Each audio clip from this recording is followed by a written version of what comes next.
Toledano, everybody. Yeah. Can that please be your closer? Please. I know I put you on. Just, you know, Jason Toledano at Carnegie Hall. I've only had sex once. Good night. Elaine, win! Talking about how many times people had sex. He's talking about porno. He looks at me and goes, "Oh, no, no, no. A school teacher never watched porno." I took drugs a couple of times in my life, and I wasn't even going to tell drug stories, but since he told that story, I'm going to tell you something evil and horrible I did when I was high on pot once years and years and years ago. When pot first came out, the first day it was on. It was the second day that pot was ever in the York City. No, that's how old I am. No. We were looking at, don't ask me why, but we're sitting on the stoop looking at a slug. My friend says, "I heard if you put salt on a slug and then you pour water on it, it jumps back to life," and that's what we did, and it really happened, and I never forgot it. Isn't that a horrible thing for me to do? Who said no? Torturing the slug. Well, you're all going to go home and can't wait for springtime, so you're going to do that to a slug. Maybe a snail could take it. I don't know. They have snails in my railroad station. I don't know why. I don't know why I told you that, but no, okay. That's all I'm going to talk about, the slug, and now you know something about me, Judith, that you could hold against me for the rest of my life. It's evil.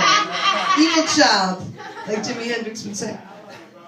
So, I have this friend. She lives in Philadelphia. I know I'm changing the subject, but I want to tell you this story because it kind of bothers me a little bit, but I have this friend. Her name is Katie. She lives in Philadelphia, and she has this really nice husband, but the trouble is, Katie has this thing. She's had it 4 times. It keeps growing back, but I tell her, don't worry, you know, I'm kind of turning into like what you call like Jehovah's Witness, like let it be, like don't bother going to the doctor again. Besides, it's been removed, but it looks like it's coming back. It's a little pussy, but I say, you know, as I was saying, she has a really nice husband. His name's Wiley, and if anything ever were to happen to Katie, Wiley's such a good husband. Like, he has like a 6-pack and he's really nice. He's very nice, got friends. He lives in Philadelphia, but if he ever felt alone, so like I was telling you about Katie, the wife, she has something else wrong with her. She had this bad cough. The doctor said, go to the hospital. But I said, no, Katie, let it be. You know what? Prayer circles. We'll all get together, we'll have a prayer circle. She'll snap out of it. It's just like she smoked for about 55 years, but as I was telling you, she's a really nice husband named Wiley.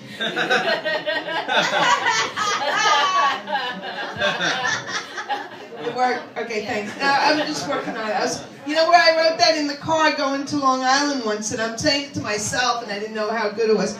On my way to Long Island, I was on this, like, we have this internet TV show that they say 10,000 people watch it, but notice nobody knocked on my door since I've been on 3 times. I put it on the Facebook so it looks like, wow, Elaine's been on TV. Like, this is her 3rd time. Yeah, no 10,000 people.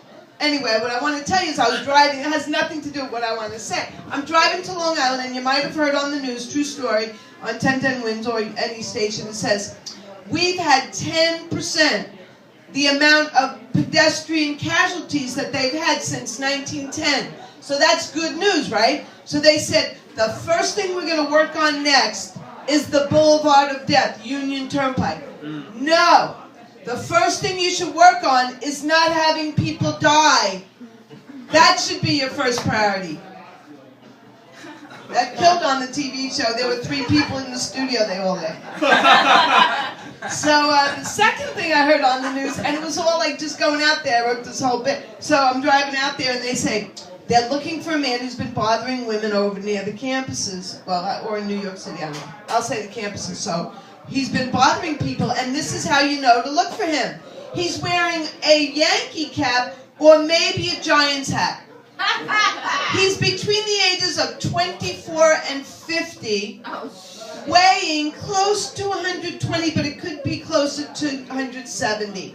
Good detective work. So Dante, you know, Dante, switching gears, quite right.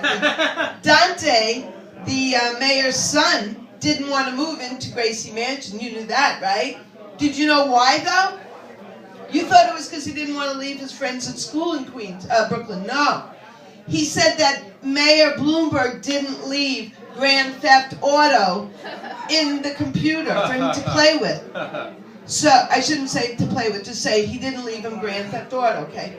So then the father said, don't worry, Dante. When we get to live at Gracie Mansion, you'll just have to walk 14 blocks and make a right. You'll have Grand Theft Auto right there. Thank you. And then Dante said he didn't leave any Afro Sheen in the medicine cabinet for me. That never, ever, ever works. I brought it back. It still doesn't. And it's been too many years. Well, soon will be Chinese New Year. How about that? Chinese New Year's coming. Don't make that joy. And I used to be married to a Chinese guy. His mother used to make chicken very rare. And she used to serve us little, not swans. That's the wrong poultry or bird. She used to serve us little quails. Thank you. Thank you. And I don't even have a joke yet. I just said, our comedy teacher said to us, not the one I had with Judith, a different, she said, tell more about being married to a Chinese person. So I just thought about the quails. Wow, it's my time. Bye. All right, great. Yeah. Go ahead and quit, everybody. Give it up. Yes. Yeah. All right, you guys have been awesome so far. We only have a couple